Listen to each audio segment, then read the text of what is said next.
What's everybody doing out there? Doing good. Good.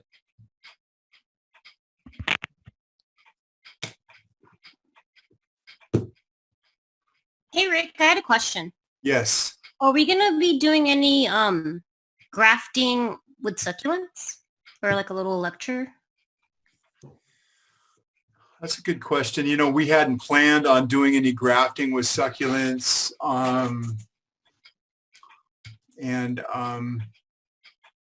I might want to talk with Joe about that.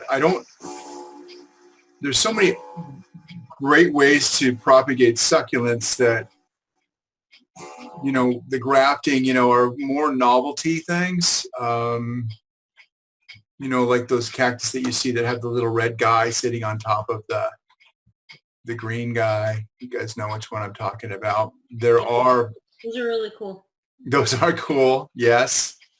I've got two of them sitting out in my backyard, sit right on a little table. No, we're probably not, to be honest with you. I don't think we are. What we're going to do tonight is we're going to talk about epiphytes a little bit and how easy those are to grow and to propagate and to mount.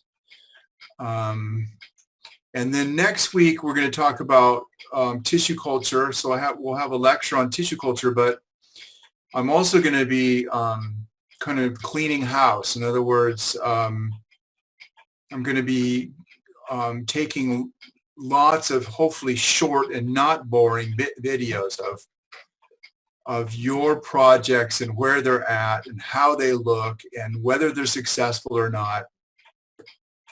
And I'm, you know, I kind of want to make sure we're kind of following up. So there'll probably be a lot of little videos. We're going to do the potato thing here coming up and dump all the potatoes out and see what we've got. So we have lots of things to show you to kind of follow up and bring things full circle. Also, you know, I was at the department yesterday. We always try to do videos on Tuesdays, knowing that we have this class coming up. And so there's going to be 4 videos. There's 2 that are already posted, and there's 2 more that I haven't even uploaded to YouTube yet. And I'll be posting those. And so, you know, I guess what I'm getting at is that I'm just rambling, it looks like. So what I'm getting at is that we're going to have a lot more little videos for you guys to watch. And this is our only real, okay, so anyway, this is our own little, our only way of really trying to give you guys access to this information is for Joe and I to meet, and either I videotape him or he videotapes me, and we try to, you know, get through these different processes. And, you know, this is the first time that Joe videotaped me on these this subject, and God, it's not fun to watch yourself on video. But in order to get the information out, we just do it. We just plow ahead. And so I bring the video thing up because I go in and I see how many people have watched the video to make sure that you guys are checking in. So make sure you do that. So that it seems as though our efforts are worthwhile.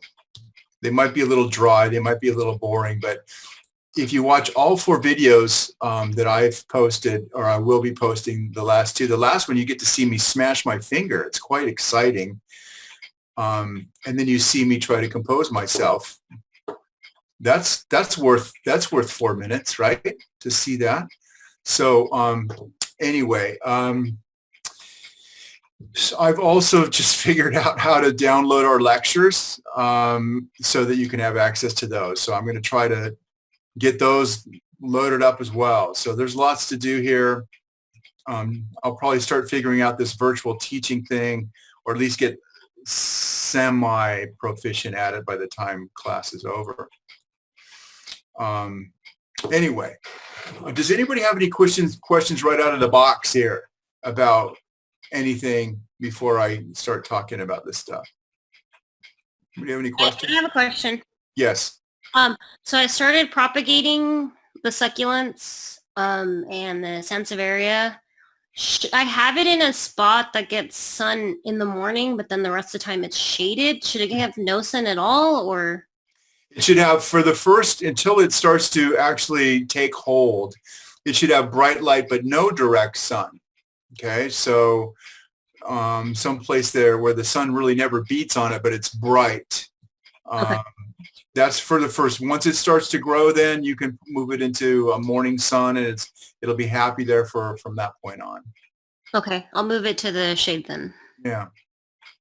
Anybody else? Okay. Well, there's 19 of you in here, so we'll just go ahead and we'll start. Start moving ahead.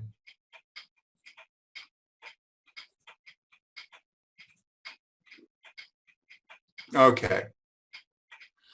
So we're going to talk a little bit about epiphytes today. This is a lecture that was going on long before I started teaching Plant Prop. It's been a lecture that some students have said it's the most fun hands-on exposure, because usually you get to take stuff home.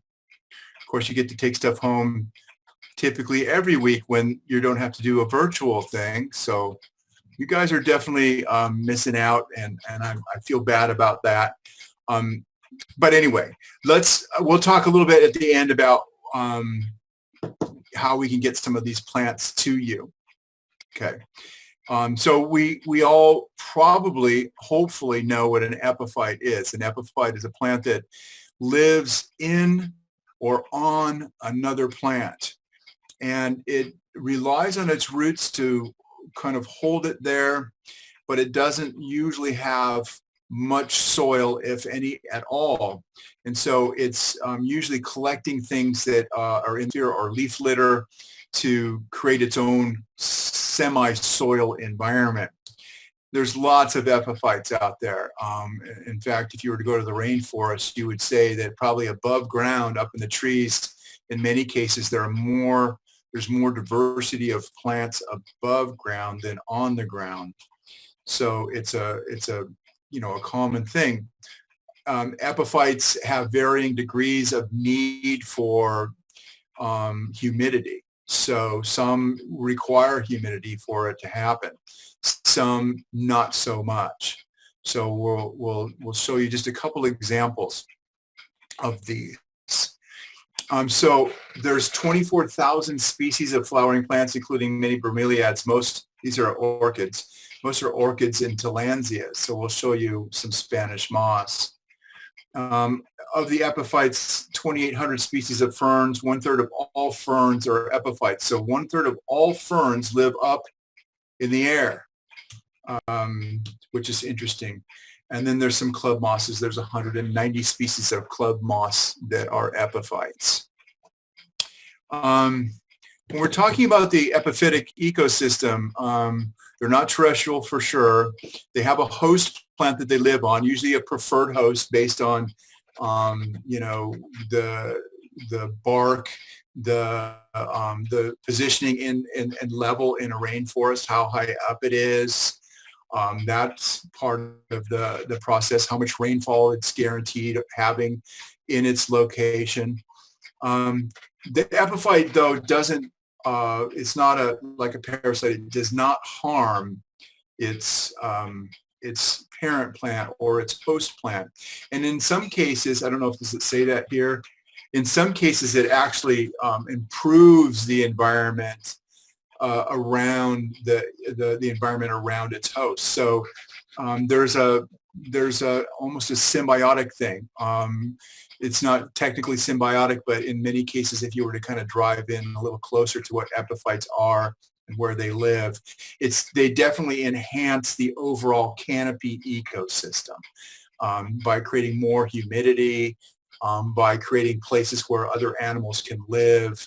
All of these are contributing to more diversity in the ecosystem that epiphytes live in.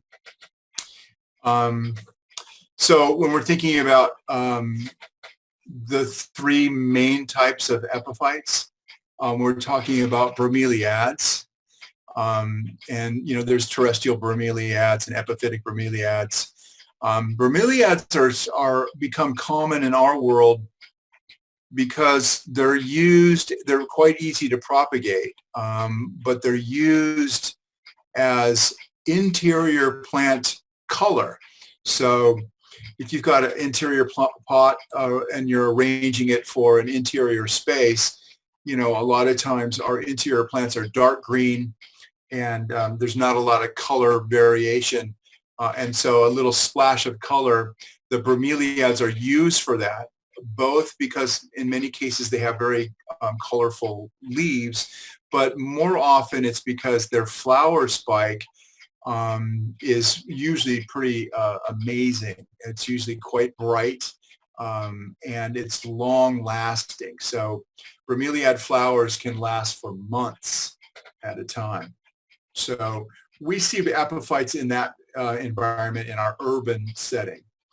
Ferns, again, here's just an example of a little shack in the lower left-hand corner that has bird's nest ferns that have taken root in the leaf litter between the wooden roofing material there, created its own little ecosystem there. And orchids are a big one as well. Orchids are epiphytic. Orchids are, have an interesting roots that can actually absorb moisture through the root structure itself.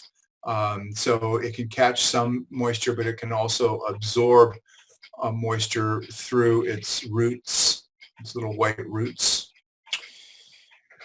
So they can tolerate lower light, so that's why they found their way into the interior plant world.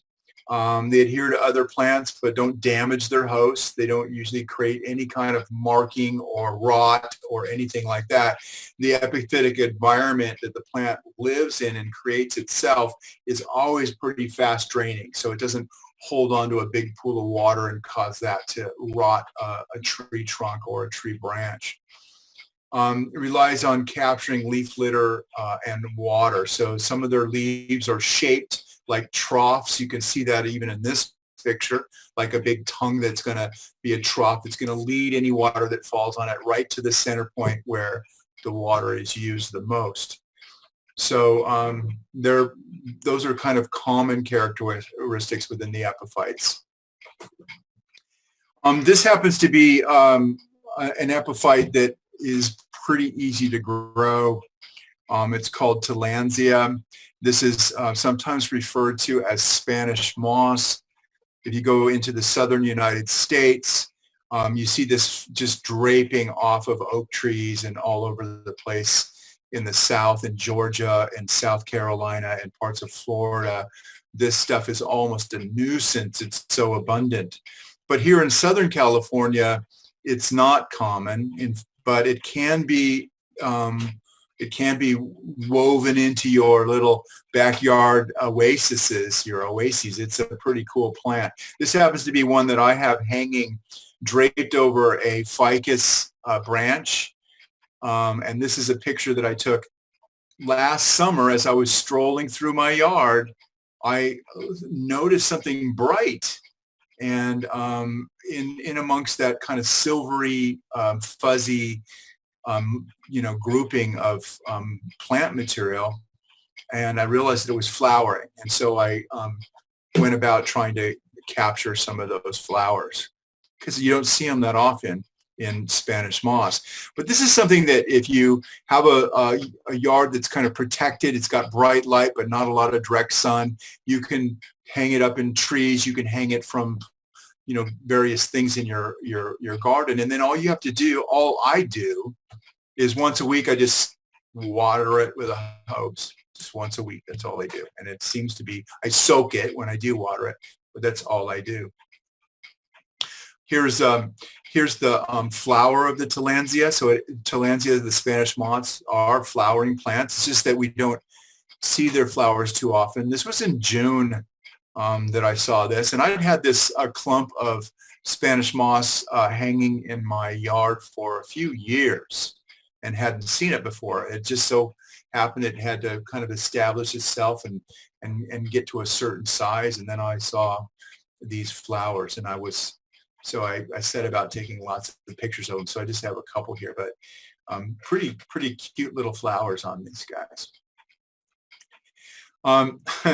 I just took this picture before class started. This is in my backyard, and I'm actually holding the camera up high and snapping a picture of my neighbors. I'm sure they would have thought I was being weird if they had saw me doing this, but I did it anyway to show that they have these little tillandsia chandeliers hanging in their backyard. The one that's circled there a couple weeks ago was in full bloom with these bright pink flowers, so it's extremely attractive. It's just basically a little basket with some sphagnum moss, and then these guys are tucked in there, and they water them once a week, and this is on the north side of their house, so it does pretty well there. This is some Spanish moss at school. You guys remember school, right? It's hanging on a little bolt, as you can see, and it just has to be squirted down once a week or whenever we can get to it, and it seems to do just fine. It's just a piece that's probably about 8 feet long. And it just keeps getting longer and longer. And if you wanted, you could just take it and pull it apart and divide it into 2 pieces and take the other piece and hang it someplace else. I've seen some places, some clients that I used to have, one client had a whole curtain of this. So they had an area in their backyard where they had a table, and then they had a little seating area off to the side, and they hung this from their patio cover and made it like a curtain. It was pretty cool.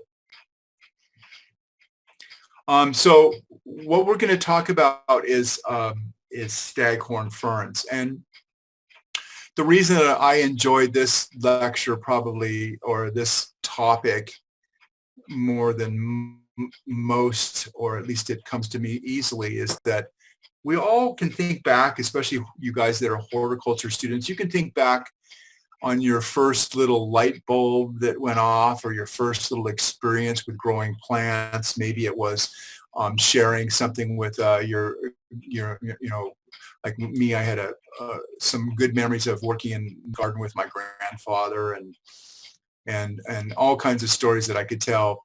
But my first time that I actually had a plant purchased for me was at the Del Mar Fair when I was pretty young, probably 13 or 14 years old, and my dad noticed me getting all excited in this one vendor's tent, and they had all these staghorn ferns in there. I'd never seen them before, never knew what they looked like or what they were for or about.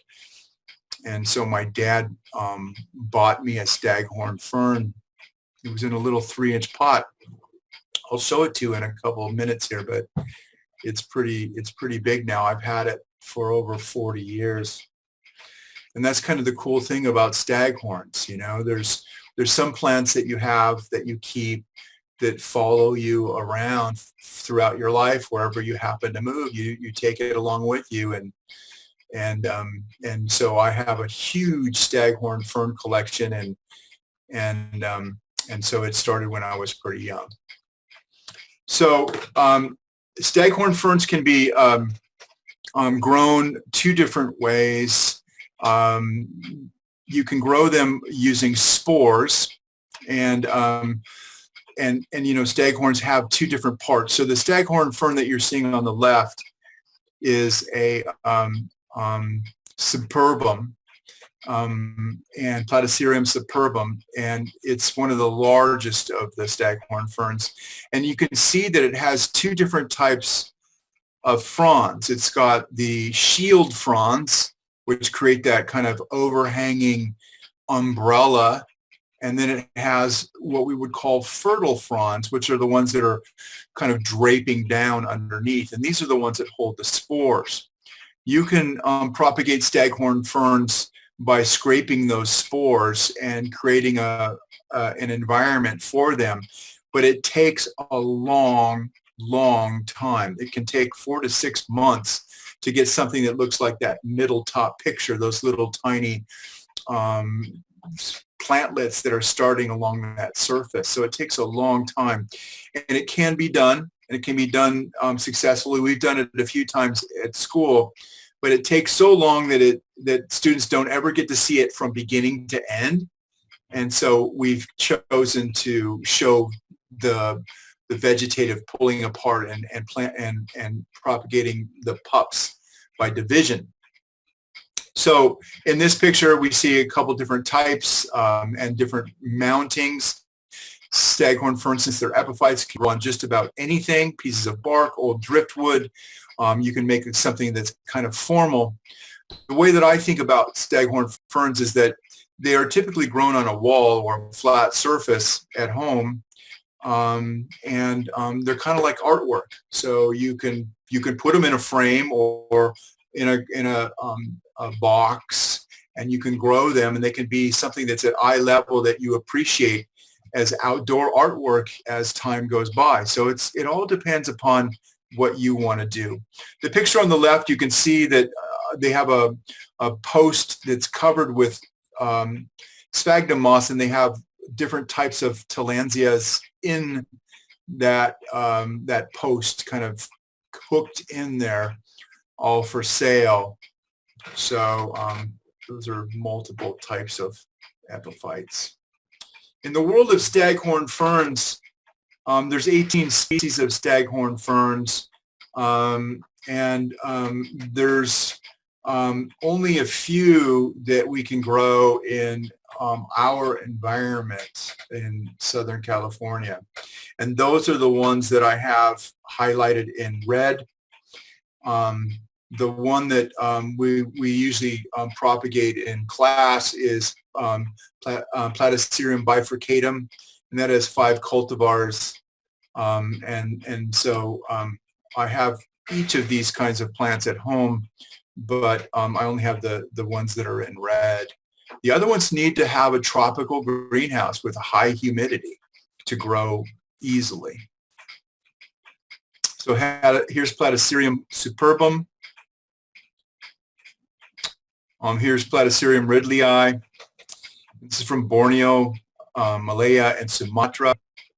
They all have lots of different personalities, both in their shield fronds and in their fertile fronds. This one has kind of a bullwinkle moose kind of a look to it. This is elephant ear staghorn fern.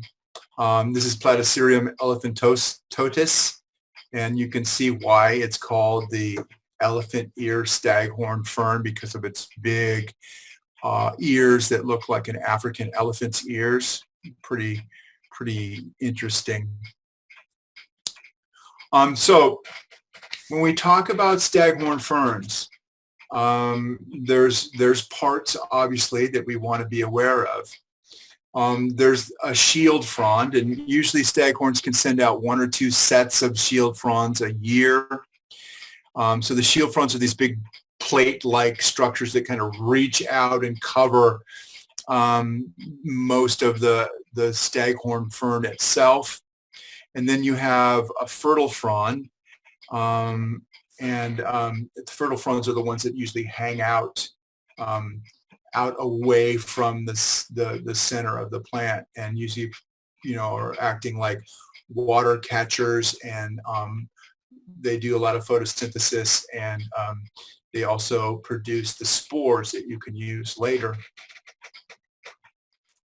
So those are the the parts. Fertile frond without a spore patch is called a sterile frond, and I usually just say it's either a shield frond or a fertile frond, and you guys will probably be just fine with that from now on. This is just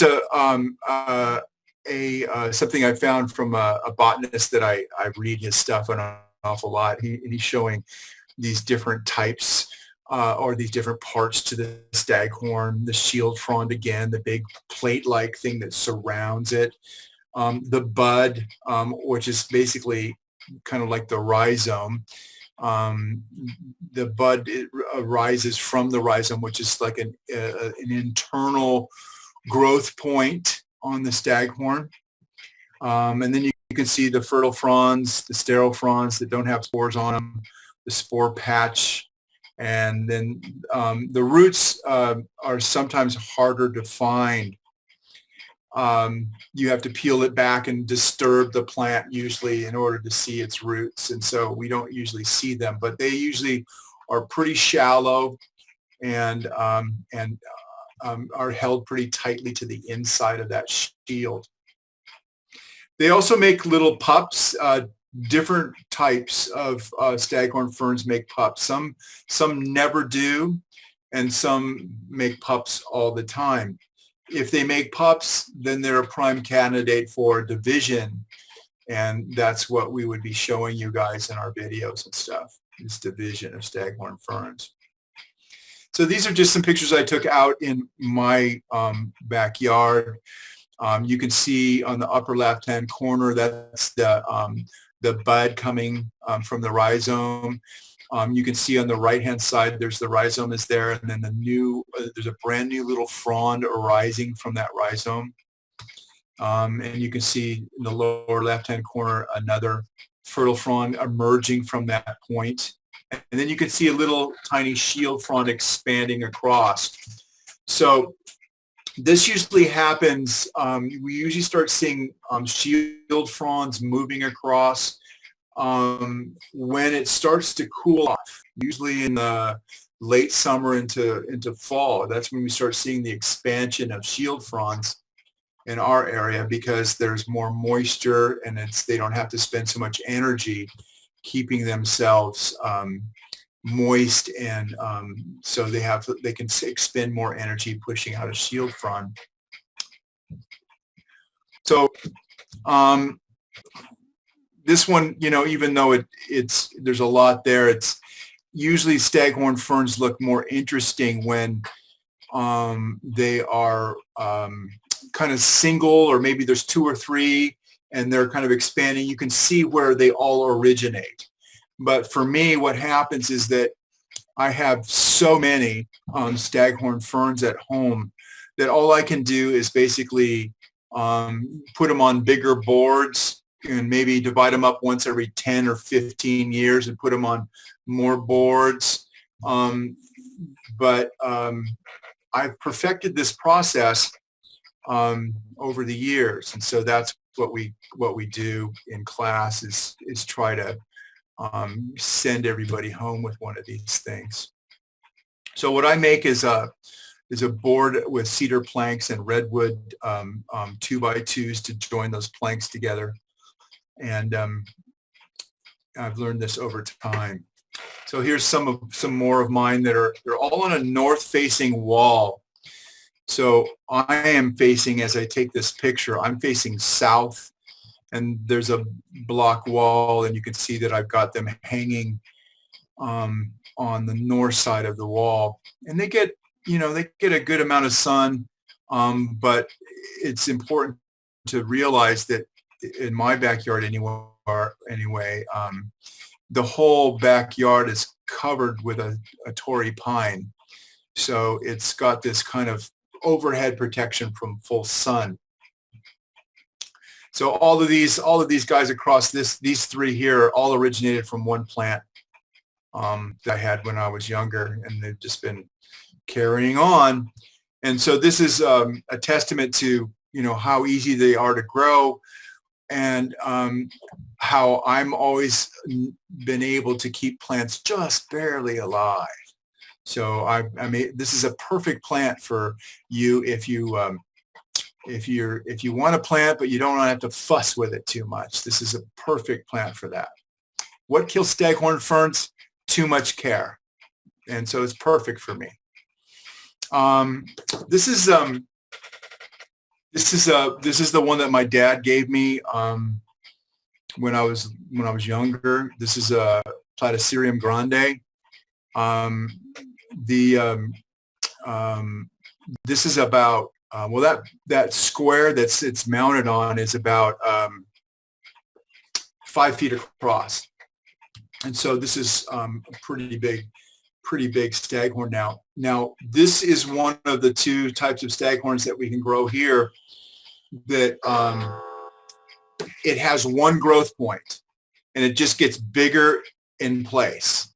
So it's different than the ones that we're going to show you that we divide up. This has, it doesn't make any pups. It just gets bigger where it is. And so if you were to make a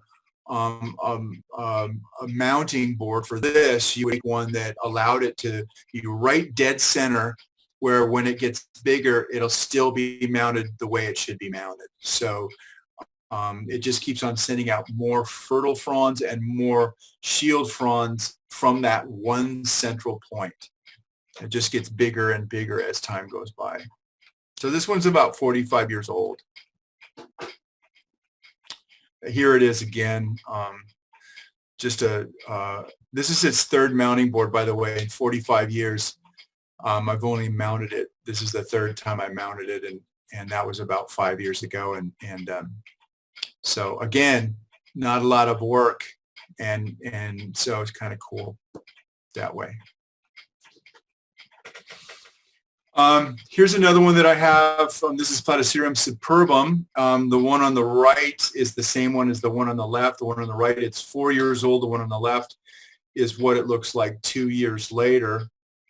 I have to move this one that's on the left now because there's a pineapple guava that's kind of growing into it, and it just needs to be moved. But if you look closely, you guys see on the picture on the right, it says that it needs more 2x2s wrapping around it to make the frame bigger and bigger. So I said that 4 years ago, and 2 years later, I didn't do it. And you can see that the shield front has grown over that frame and then out across the block wall. So it's locked on there now. So, but it can be fixed. You can pop it off of there and add to the frame. It's just, it'll probably do it a little bit of damage on that existing shield front until it puts out a new one. So here's Platycerium superbum. You see how big that they can get. So this is definitely one that you have to plan for where it's going to go. But what a statement, and what a cool thing. These become quite valuable. Something like this is going to probably sell for over $1,000. And in some cases, many, much more than that. And so, it's nice, I think about it as being outdoor artwork because it's mounted on a board or in a frame. And like artwork, it appreciates as time goes by, if you're lucky. So it's an investment. It's good. It's one of those things you would put in your will if you ever have a will. I mean, who are you gonna give all those staghorns to? I don't know. But something to think about because they'll carry on if you put them in the right spot. This is an interesting story. This one's another old one that I've had for a long time. Fell off the wall, and so in a panic, I said, "Well, I just can't leave it lying on the ground. I know. I'll put it up on a couple of sawhorses and a piece of plywood and just plunk it up there so it's off the ground." And there it sat. And so it just reoriented itself and kept on growing. And so I brought that one into school 2 years ago, and we made probably about 40 or more plants off of this one here.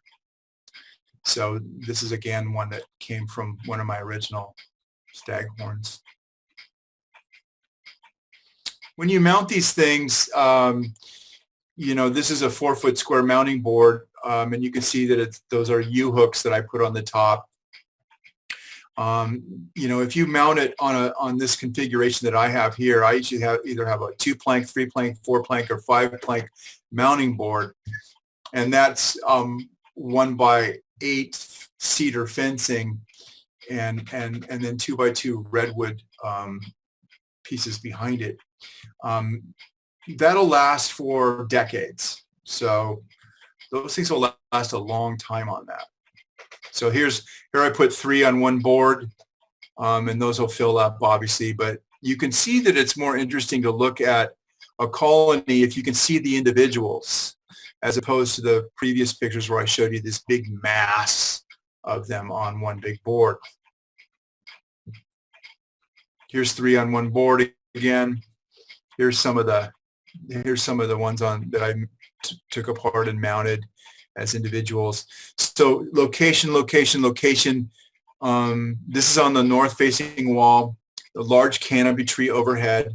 The only problem is that this Torrey pine, and you can see the trunk. Do you guys see that trunk of that tree? It's on the corner right off the neighbor's house. You can see that massive trunk. It's a 65-foot wide tree canopy. It goes 35 feet into my yard. And the only downside of that is that Torrey pines have pretty big needles and needle sheaths, and so those needles drop down and sometimes pierce through the leaves of the staghorns. Sometimes they hit me on my head, but that's a small price to pay, right? To live with a big tree like that. Anyway, they need to be protected from the midday heat. North-facing walls are perfect, or east-facing walls as long as they're protected from midday heat. This is, you can see that tree now. So this is all along the fence between our house and our neighbor's house. And the staghorns go the whole length of the property all the way down. And they're in a perfect spot there. So I don't know what I would do if they had to take that tree out. I don't know what I would do. Change everything. Here they are again. These all started from 1 to 2 specimens. They're old, obviously. Had them for a long time. Okay, so here's some of the stuff that we use for mounting. 1x8 cedar fence planking, 2x2 redwood. This is, you can find this anywhere. Home Depot, Lowe's, most hard building supply houses that have wood will have that. They resist rot, and that's the key to all of that. Stainless U-bolts with nuts. U-bolts are just U-shaped bolts that have threads on the ends of the 2 bolts. Sphagnum moss and plastic coated 14 gauge wire. Those are the main things you would use. And 1 5/8 to 2 inch screws. Those are just galvanized screws to connect the 2x2s to the fence planks. And so the reason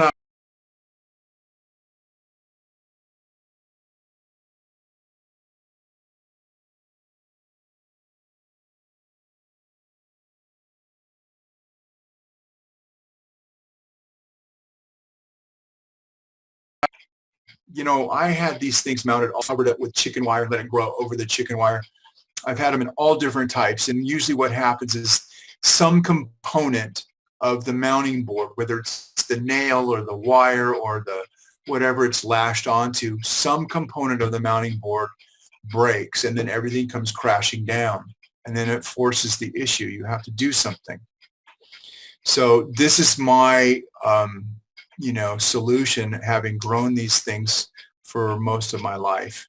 this is the best way of creating a mounting board, is, in my opinion. One of the things to remember about mounting a staghorn fern is when we look at those shield fronds and we look at the fertile fronds, remember when that thing grows and expands over time, it grows in 3 directions. The shield frond will expand horizontally and it'll expand down. And so if you want that board to last for a long time, remember the top really never changes. The top is just where all the leaf litter collects, okay? And yeah, the fronds can kind of come up a little bit higher, but the top part, that never really changes. And so we mount it a little bit high, knowing that that's not going to change and knowing it's going to grow horizontally and down. So we mount it a little bit above center. These are just some examples of staghorns. You guys have probably all seen these at school. These balls of staghorn ferns are well over 50 years old.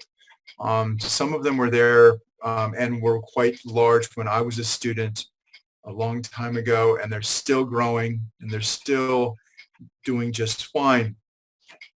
Most of these that are in a ball were started in a wire bowl, and that wire bowl was filled with sphagnum moss, and then the staghorns were mounted on the outside of that bowl. And then as that grew, the top started to kind of fill in as time goes by. So now these are just held on with big old chains, and so every 15 years or so, we actually have to re-bolt another lashing of chains around the outside, and we can do that while it's still hanging if we do it right. So obviously these last a long time. And this is what we typically get. So this is what we got last, I guess at the end of last summer into fall. We get the phone call from somebody that says, "Oh my God, my staghorn just fell off the wall and it's huge. What can we do? Do you want it?" And we usually say, "Yeah, we'll take it." And then, so here it sits. It's on its own little cart. And what we would have done for class tonight is we would have, just before class, Joe and I would have gotten our little hand saws out and started cutting this up into little pieces and getting it ready for you guys. So here's a couple more that are that you have probably seen in the gardens. One by the bench by classroom 102. That one kind of flopped over and we had to re-lash it up. And there's been certain times, there's one time when we had to come in with a forklift, drive the forklift in the front gate, lift up the ball, and then rechain it and regroup it, and then lower the forklift so that it can hang now. And when we had the pergola rebuilt 3 years ago, because that pergola was originally built in 71, and then we just replaced it 3 years ago, all those staghorns had to be taken down and put out in the shade and covered with shade cloth, and then rehung later. So here's another option. We do this a lot around the horticulture department. We'll take a chunk of it and we'll just pop it up in the crotch of a tree. Here you can see this is a great big Chinese twisted juniper, Juniperus chinensis tortuosa, and it's just sitting. We just popped a piece right into the crotch, along with some Spanish moss. And so when we water, we just let the hose run over there a little bit, and what that'll do is it'll just take off and kind of cover in that area.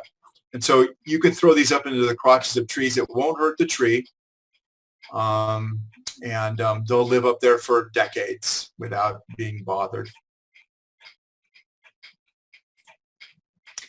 And then what we do is we have you guys know things, and then what I usually do is say, you come back in a year, we'll find it, we'll let you take it home. So that's what's played out here over the last several years. And so you could see everybody gets to mount one, and then and we keep it to get it started, and then you come back in a year, your name's on the back, you find your name, you take it home. And so if you've been around me for longer than a year, you'll have heard me say that everybody should own one. And I think it's true. I think we need to have plants that can go with us, that are not delicate. Maybe they're delicate in the fact that they require a special place, but they're not delicate in the fact that they need a lot of care. And so I think that this is one of those things that you can get a lot of gratification out of owning one of these things. And I sure have enjoyed mine. So it's something to think about. There that is. Okay. So those, can we come to class next year and make one? Yes. And we, we're going to try to, I don't know, I don't want to overpromise, but I'm just, I was in the greenhouse yesterday, and I saw your coleus that my wife and I transplanted from those little liner pots into 6-packs, and they're sitting there. And so what I think, I've talked to Joe a little bit, we're going to kind of refine this idea, but what I think we're going to do is we're going to pick a class member, and I think I know who it might be, and we're going to just basically pass these on, and then you guys will arrange some kind of off-campus rendezvous point, and then we'll have you pick some of this stuff up. Okay, so we'll have details on how that's going to go after I talk to the person I have in mind. And I think that that's the only fair thing to do, is try to get some of these things back into your hands. But anyway, there are 4 videos, and I'm going to ask you guys to watch all 4 of them. I'm not going to sit here and play them and get a sense for if you guys are watching them or not. I think you'll do it. And remember, there's payoff. At the last one, you get to see me smash my finger. It's kind of exciting. So anyway, so here we are, and we're pretty early, actually. It hasn't even been 50 minutes, and I'm kind of open this stuff up for questions for you, questions for me. Does anybody have questions for me at this point?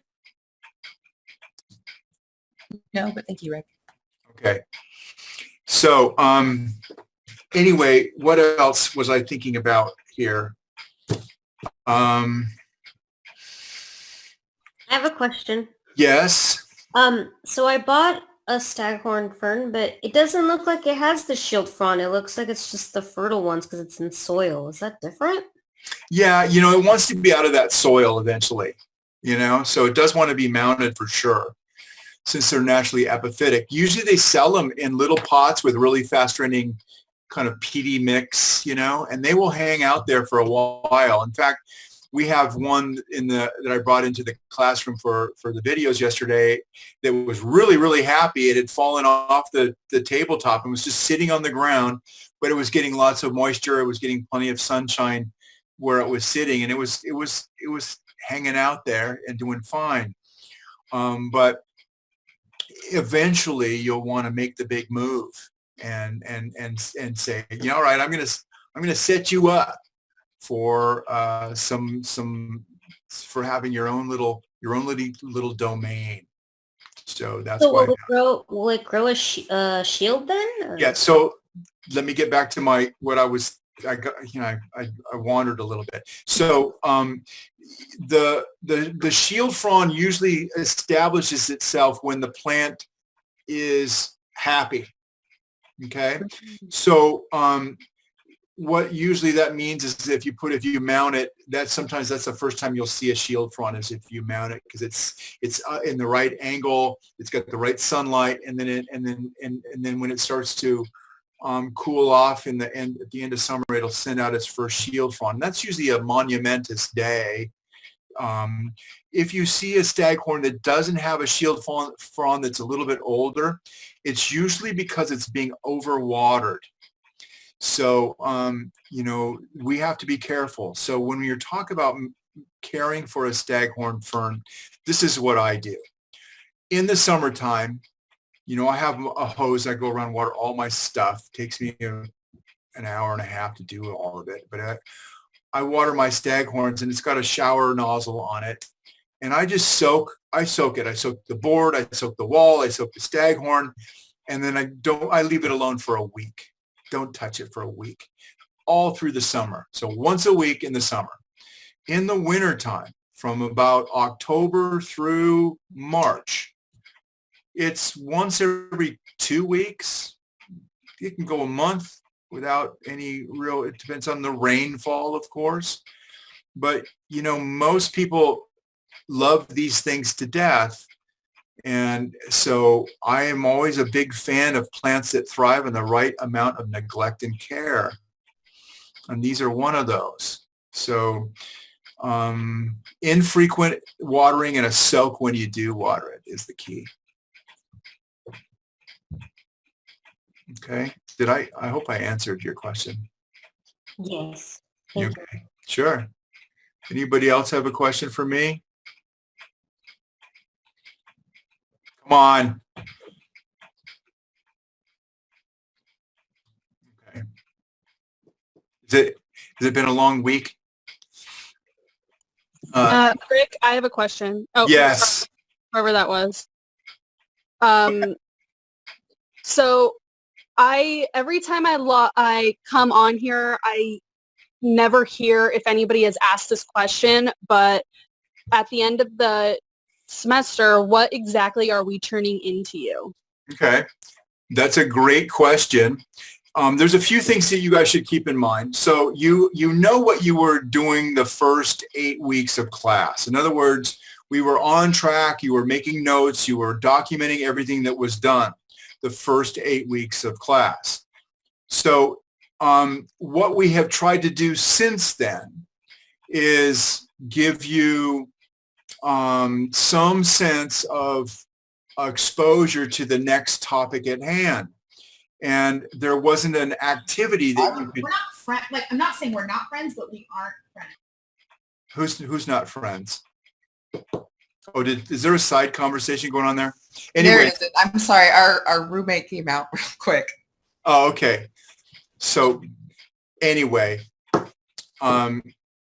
so what you're turning in is you are giving me your best interpretation of what the topic was of the day.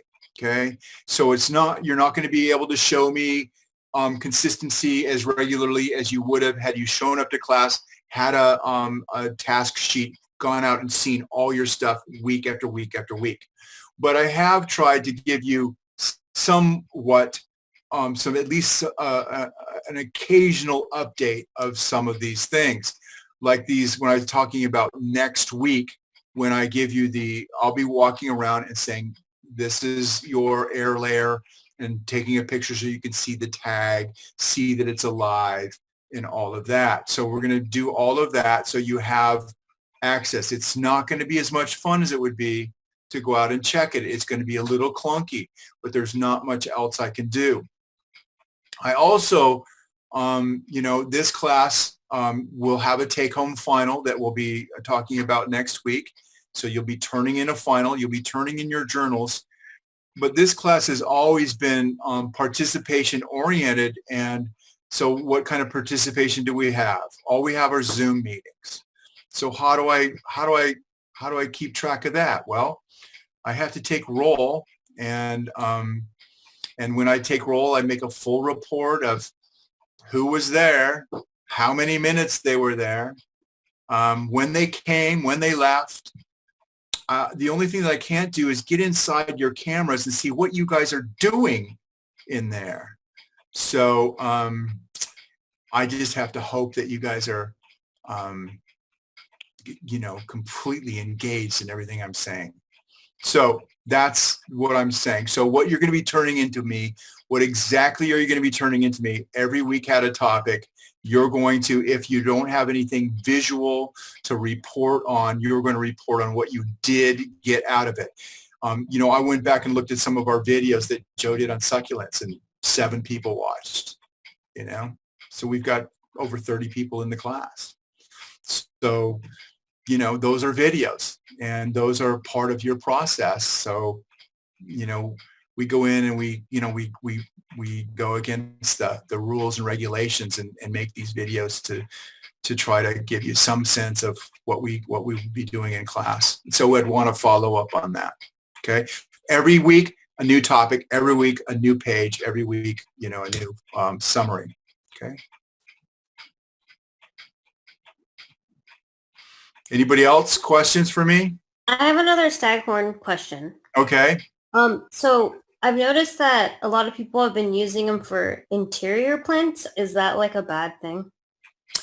If you have a nice, bright environment, they can handle being in an interior plant for a while.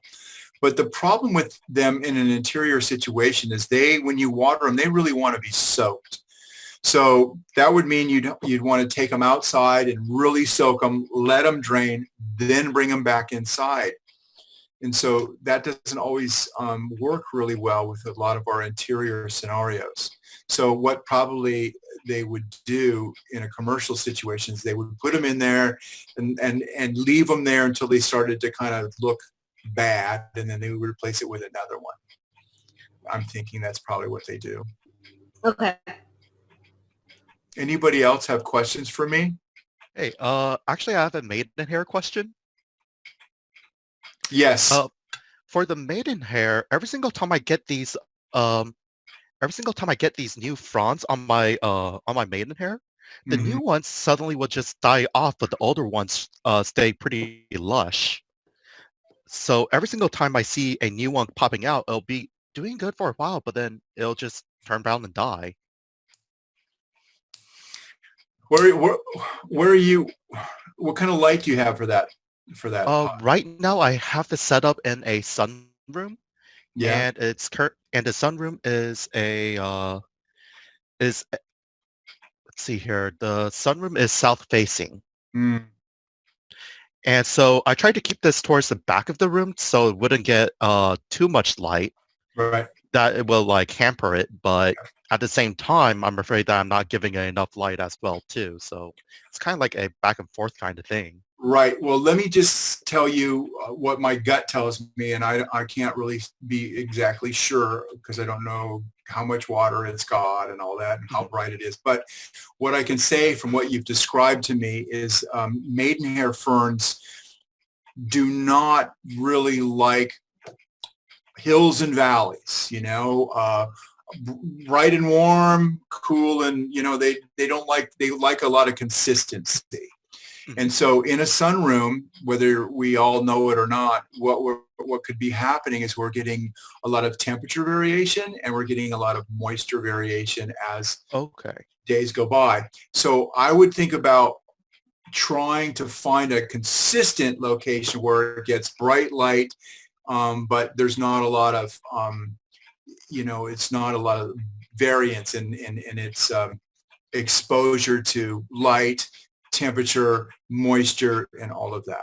In a pot environment, that in itself, in a room, how our houses are, unless you have, they can change a lot in a given day. Yes. So should I just kind of give up on this as trying to make this into an interior plant? Just take it outside to a south-facing wall and, Well, I don't know I mean, about, to a north-facing wall. yeah, Yeah, north-facing I wall. would, what I would do is I would say, I would challenge yourself to find a place where it can live happily in a pot. Mhm. And I would say that that would probably be outside.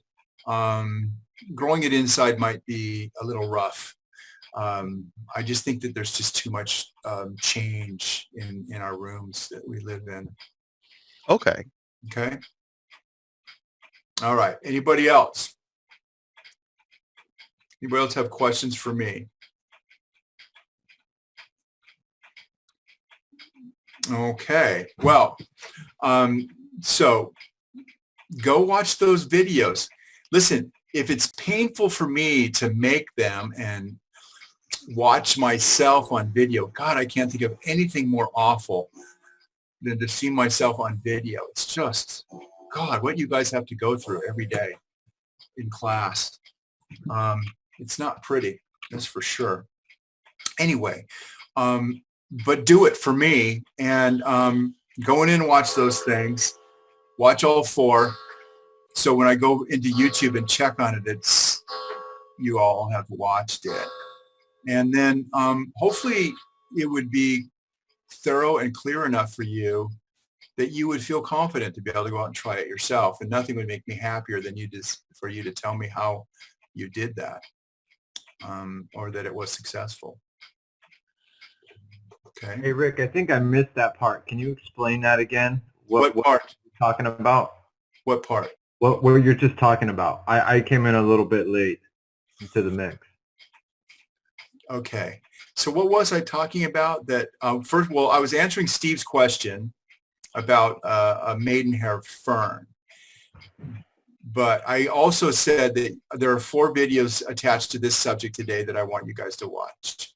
And I got a little frumpy and said, you know, you're not watching my videos. And so I, you know. Okay. Okay. So make sure you do that.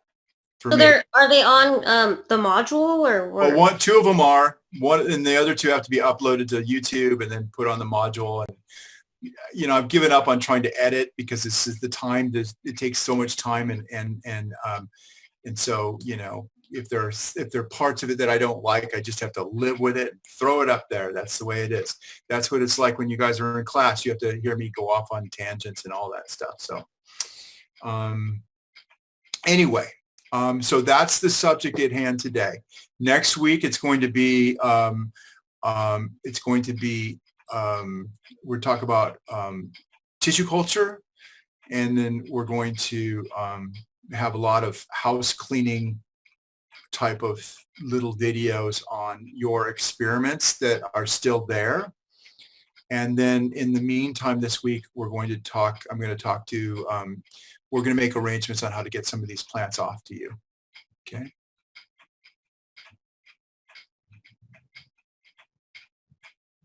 Steve, what is that? What is that link there? That's your YouTube site. Oh, okay. All right. There's a couple of them. There's one that has my my logo on it, and there's another one with me holding a pine cone. For some reason, the one holding a pine cone is the one that I've been using. So anyway.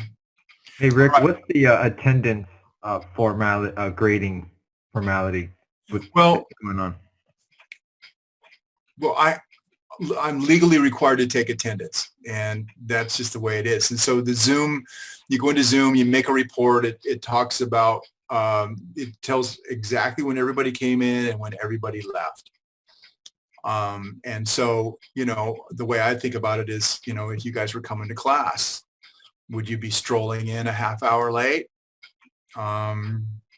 Those kinds of things. I don't know. I mean, look, we're taking a 5-hour class and compressing it into 90 minutes plus a couple videos. So my hope is that you guys want to show up for those 90 minutes. And so if you miss, like it would be in anything else, like if I were not able to, if I didn't feel well and didn't want to show up here, I have to call in sick. So I would want you guys to make sure you let me know. Of course, we're getting kind of towards the end anyway. So, so that's it. I just, you know, if I look at you guys and your minutes are close to what the minutes of the meeting were, I'm happy. If you're coming in, you know, 40 minutes late consistently, then, you know, I'm going to raise my eyebrows at you. Thanks, buddy. All right. Anybody else? Okay. Rachel, I see you there. I tell you what, Rachel, I'm going to send you an email to respond. I know you missed a few, so I'm going to send you a little email, okay? And so we're kind of clear on getting you on track, okay? So I see your message there, and so I'll follow up with an email after we clear out here. Okay, last chance, anybody? So the other videos will be available later on? Well, the 2 are available now. You can go look at the first 2, and that'll hold you in rapturous suspense for the next 2 that will probably be uploaded before the night's out. Okay, cool. Thank you. Okay?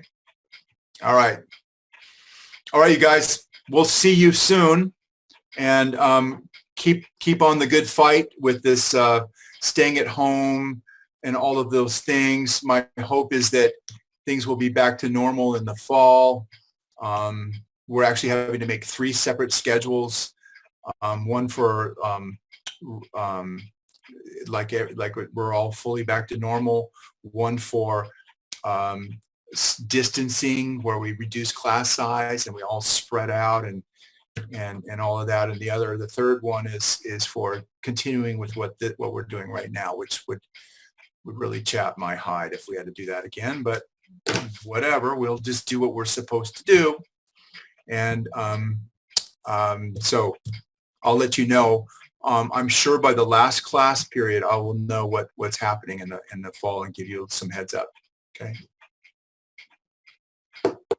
Thank All you. right, guys. We'll see ya. Bye. Bye. Have a good one, Rick. Thank you so much, Rick. All right.